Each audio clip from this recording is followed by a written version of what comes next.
This is our panel about coming of age on screen, and we have a selection of short films that we thought show really lovely and kind of diverse range of perspectives about that interesting time of life. And we're presenting the panel today with the lovely non-profit Sexy Beast, who are going to introduce themselves and tell us a little bit about the work they do, because we were all too carried away to do anything like that last night at the party. Hi, I'm Sunny, this is Kristen, and this is Tara, and we're Sexy Beast for Planned Parenthood Los Angeles. And we're very honored to be presenting this amazing screening. Okay, just to give you guys some background. So we raise money for Planned Parenthood through the, LA, through the arts and creative community. We actually have a film series coming up at the end of October. Check us out at Sexy Beast LA. So we have raised, I think, $1.5 million since forming in 2014. A whole lot of awareness. Yeah, and we actually do it through things like this, so creative community organizations through Tabitha, who brought us on, and then we also do a biennial gala, so in 2020 we're doing a big gala, and product collaborations, so you can check us out at Sexy Beast LA.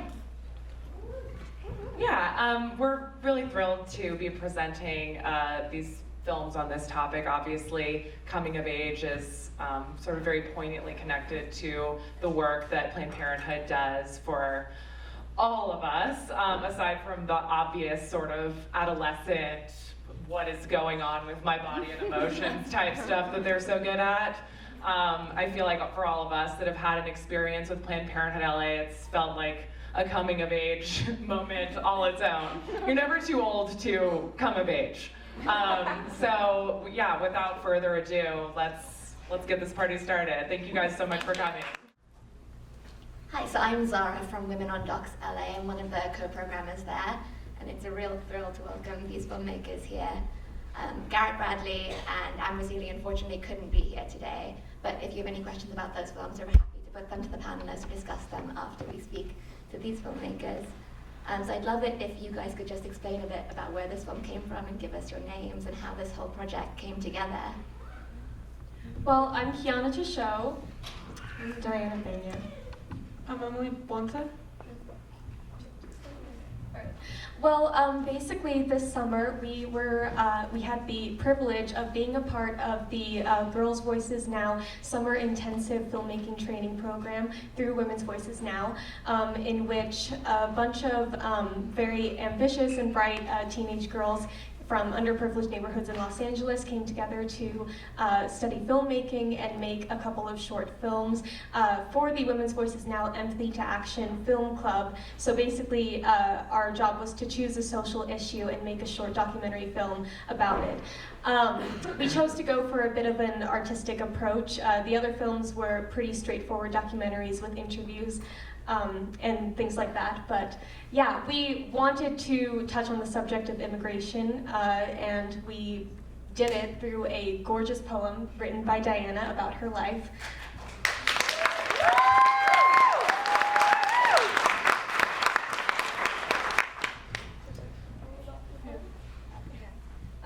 The poem came to be, I had written a longer poem a few months earlier about my life, and it was called "The World is Burning and You're Trying to Make me Your Address."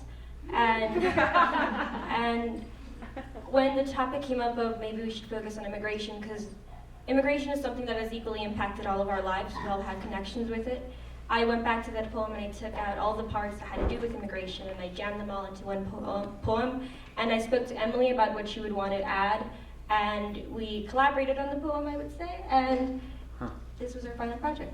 Yeah.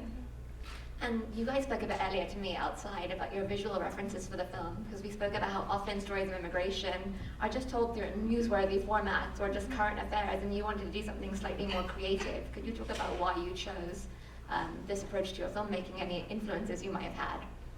Well, I think originally we were thinking of doing a bit more of a traditional documentary about the issue of immigration right now, but we found that oftentimes when it's covered by the media, it's a bit clinical and impersonal with statistics and things like that, and we wanted to take a more emotional approach and to really connect with the audience, and because, you know, the title of the club is Empathy to Action, and so we really wanted to make something that an audience would empathize with.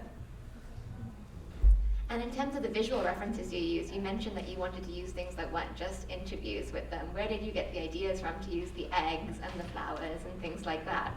Oh, all those visuals and all the representations were all ideas that we came up with. So it was just like, it was an open book. Everyone had ideas to contribute. We were always open-minded, and we were always like, sure, let's do this. Even though it wasn't used or it was used, they were still filmed and we still had them there. So it was just, you know, just something meaningful to us.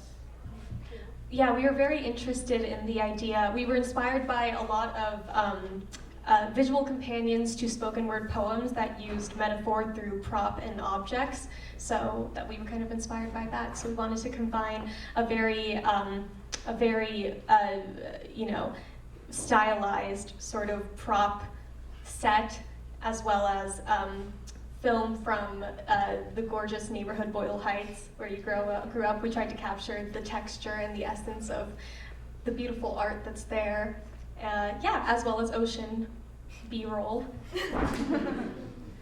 And because this panel is about coming of age, I'm curious, given that you are all still coming of age, what are the films that have influenced you, or things that you found interesting, or perhaps things you thought really didn't represent the experiences you've had and what you might like to see?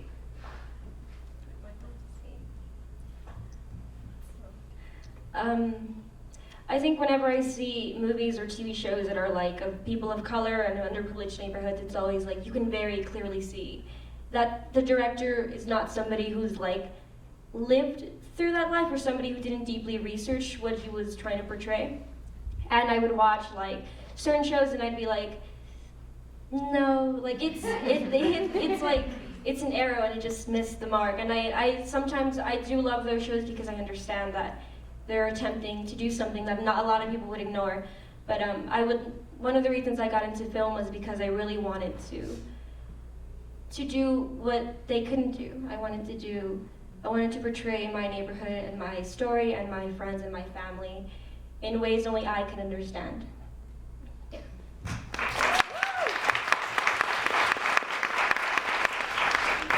And what I think is really special about your film is that not only do you talk about your experience and in terms of being first generation, but it's not just your coming of age, you also talk about your mothers. And I was wondering if you could speak a bit more about that representation, and if your mothers have seen the film, what their reaction to that might have been. Well, the family photographs, because it is Diana's story and poem, but it's also a very, very universal story that so many people relate to, and we used actual photographs of our families. So our families are in the film, and I think our mothers like saw it for the first time. They didn't know that they were in it. Yeah, and I really love this film because so many people have come up to us saying how relatable it was for them. I think that it touches on a lot of things like growing up in a multicultural household or a multilingual household and having a very unique perspective on what it means to be American, which is something that so many kids, biracial kids, first-generation immigrants, immigrant kids, you know, children, can relate to. So. And have you managed to screen it for the community in Boyle Heights at all? Cool. I have managed to screen it to a certain, it's never been like, it has never been a full audience. No, like a full, like, you know, but I have like gone to like certain classes, because it's like, I'm really shy. So it's hard for me to like do that, but I have like screened it in like classrooms because I think all my teachers were super excited about it when they heard. And I think that's really awesome. They were so supportive, and they were like, Diana, come in my fourth period and like play for us. And I'm like, yay. So yeah, and it has a screening guide, which is, if you look it up, there is a screening guide attached to the film where like it questions you like, oh, do you know what DACA is? Like, what are ways you could be an ally? So it was really awesome to be able to incorporate like those sort of questionnaires to the movie. And yeah, that's amazing. I think what's really exciting about that this is your first film, right? Yeah. Like, you know, we're so used to films like Boyhood or 10 Things I Hate About You, or things that show very particular, like, Western and white aspects of coming of age. And films like Garrett's and yours show that coming of age can mean so many different things to different communities, whether you're from an incarcerated family or a first-generation family. And so I'm really excited to see what you guys do next. It's clearly something you're very fascinated by and can really handle really well. And it's important that your voices are doing that from a place of lived experience rather than just, as you were saying, someone coming in and this is an interesting immigration film I'd like to make. So with that, I'd love to open it up to the audience if you have any questions for our filmmakers. Yes? I'm really curious, what does it mean to come of age to you? Like, I think it's a very personal thing, and I'm really curious to see what you think about it. I don't think I've come of age yet. I think a part of me doesn't want to come of age. I think growing up in a neighborhood that's so like difficult to live in, I've seen like the way my parents have struggled and the way my family has struggled, and like adulthood has always been this super scary thing where it's like another like tale of immigration, like the same way my mother left Mexico. One day I'm gonna leave Boyle Heights and I'm gonna go, and I'm gonna go and I'm gonna like try my best to do the best I can in life. And like, but I think coming of age, I think we're all coming of age, honestly. I think nobody is ever to the point where they're like, well, I guess, but I think that nobody's at the point in their life when they're like, I've seen everything, I've experienced everything. I don't think that's like a thing. And I think everybody's coming of age, so. Oh, I think life is a puzzle. So like coming of age is just, it takes time. You can never be too sure when you are, when you're not. It's just difficult, and you just have to go with it. To me, I think that it is an eternal, ongoing process that you have to deal with and confront every day. I feel like coming of age is embracing and rejecting your childhood, making peace with or continually making peace with some of your inner demons or issues from your past. Because I feel like we never truly get over things that have affected us, but we strive to feel better every day. So that's what coming of age means to me. Just being a bit more at peace with who you are in the world. I think that's all incredibly wise.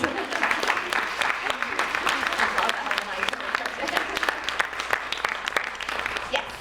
I'm curious what your guys' plans are. Like, I don't know what if you're seniors or juniors. Oh. Well, yeah, tell us where you are in your school life, I guess, and then what you want to. I'm just curious if you're going to film school or anything. Oh wow. Okay. So, well, I'm a sophomore, and personally, this was like, I got into this program not knowing like I was gonna do this. It was very like an amazing opportunity that I got to live and to experience with these two amazing, incredible people, and it's just amazing. But I'm not going, well, as of right now, I'm not going to like film school or the film industry. My goal is to be in the medical field. So this was basically a hobby that I once had once I was young. But since when you grow in like, how can I say it? In a Mexican household, I can say, like, you have to have a realistic dream, a realistic goal. So to my parents, it's like, oh, filmmaking, being photography, oh my God, I'm so nervous, I'm sorry. It's like, you're never gonna make it that far. So why are you gonna even try? So this was just an old hobby that I got to live in real life. And yeah, that's me. You can keep making films though, for the rest of high school. We'll make films together. Yeah. I'm a senior in high school, and I got into this program because I really love film. I just didn't know where to start, and the program has really offered me a lot of opportunities. I've made a lot of friends, both like my age, like these two amazing people, and mentors who are like 10 years older than me but are still so dope. And I've gotten like, it's so cool because like somebody gave me a camera and like I'm gonna try. It's a dream of mine to be able to make films, and I'm gonna keep doing that. I'm not gonna stop. I'm gonna keep doing it. And yeah, those are my plans. Well, I'm the old lady of the group. I've completed my freshman year of college at the Pacific Northwest College of Art in Portland, Oregon. And I would be going into my sophomore year this year, but I'm taking a little bit of a sabbatical for the next couple of months to work in LA. I've been doing, PA work and things like that. So if anyone needs a PA, hire me, okay? Or an intern. I'll get you your coffee. So yeah. Oh, did I say I'm an intermediate major? Yeah, I'm an intermediate major. Yeah. So we have time for one more quick question if anybody has any. No? Well, thank you so much for your time.